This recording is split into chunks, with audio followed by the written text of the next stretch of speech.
What kind of experience have you had with Indian corporates and multinationals in India? How are they assessing and reevaluating and working on the security systems? Do multinationals have a different approach, and what sort of approach do Indian bodies have? It's a difficult question to answer because while there are very clear differences between multinational risk appetite, I think those risk appetites are also tempered with their lack of intimate knowledge of the Indian subcontinent.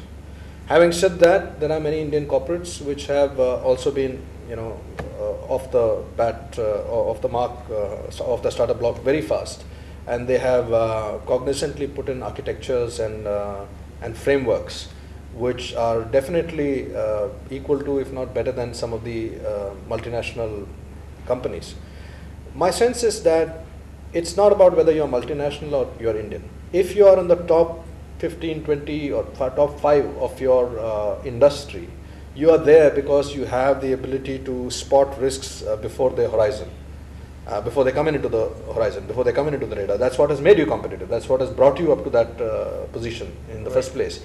And so the changing environment of security, now that could be in the shape of external aggression. I mean, if you look at the map of India, you see pretty much every country around us is in some shape or form either a failed state or a hostile state. You look at internal issues like Naxalites or organized crime, or the way the recession is going to drive, or just simple crime. With the failing monsoons, you'll see literally millions of people who will come into cities. Now, obviously, these are issues which will increase risk to corporates, especially corporates which have got pan-India presence, who are not, sort of insular in their location, which have great dependence on supply chain, or which have dependence on second tier cities. Also, you have to realize now that many of the private sector, so-called private sector companies are requiring levels of security which is equal to a government establishment. So a nuclear power plant needs to get protection, but so does a dam. And that dam may be today owned by a private sector company, or an electricity plant may be owned, or oil refinery may be owned by a private sector company.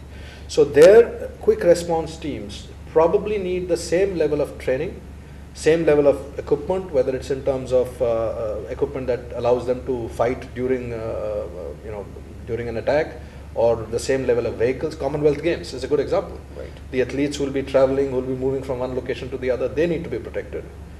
So I think the line between the government first responders and the stakeholders of the corporate will continue to thin as time goes ahead. And so I don't think this is just an MNC problem or a large Indian corporate problem. I think it's going to be a citizenry problem where citizens will have to ask and seek out better protection for themselves. Okay. One of the aspects that this retreat went into was a political cum economic analysis of the new government in power. We have a new Home Minister who comes with a fair amount of understanding of economic affairs, given that he was the Ministry in the Ministry of Finance, the Minister of Finance indeed. So how do you think that someone who's coming with a business background or an economic management background now in the home security situation, in the Ministry of Home Affairs, can actually impact and improve the security affairs of India? You have to actually understand that security or attacks are not done for the sake of doing attacks. So whether it's a state player or a non-state player, when they target India or Indian entities, whether they are in the Indian soil or overseas, they are not doing it just because they want to try out a new AK-47 that they've got. They are doing it because at the crux of any strategic game plan, what you're seeing are manifestations of that game plan in the form of guerrilla attacks or asymmetric warfare or support to internal insurgent movement, or a planned sort of sustained attrition of our resources, whether it's in the form of military or it's in the form of homeland security troops. They all have the economics at the bottom of it. So when two nations or two ideologies wage war, the attempt is to erode the opponent's economic wherewithal to sustain and continue the war. That it's as simple as that. So war is, as they say, pursuit of politics by a different mechanism. So it's important that whoever, and I'm sure it's not just one individual, but the whole team, whoever is doing the generalmanship or planning the defense, has a deep understanding of the implications of the core purpose of any sort of assault on the Indian soil. Right. So when hotels are attacked, it's not to kill people.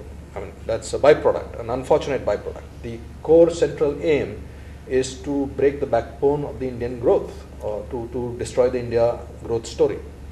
And there is always a balance that needs to be done in terms of expending of resources on security now, expending of resources for security in the future, and balancing it with other issues of security which are more pertinent, such as food, hunger, poverty, crime, all those kind of things. So I do believe that any team does require a sort of a 360-degree view of the various levers that affect the scenario. It's not just the security lever or just the defense lever. These are all very interconnected levers where if you push one, there is a pull in the other direction. And it's good, therefore, to have a vision which is sort of all-encompassing rather than in a silo.